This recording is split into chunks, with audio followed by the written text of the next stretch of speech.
This figure shows an example scenario in which both negative and positive feedbacks are present.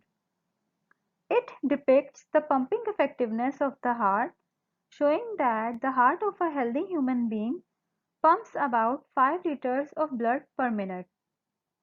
If the person is suddenly bled 2 liters, then the amount of blood in the body is decreased to such a low level that not enough blood is available for the heart to pump effectively.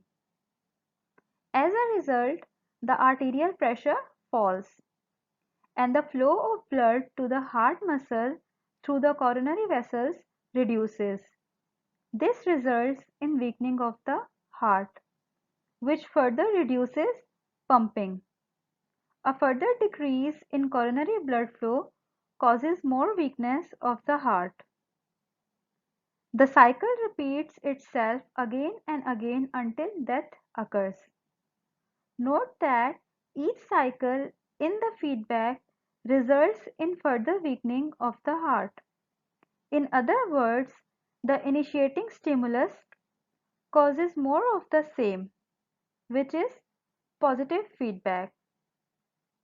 The heart pumping is recovered by negative feedback after 1 liter of blood is removed from the circulation, and then this heart pumping is returned to normal after some time through this negative feedback.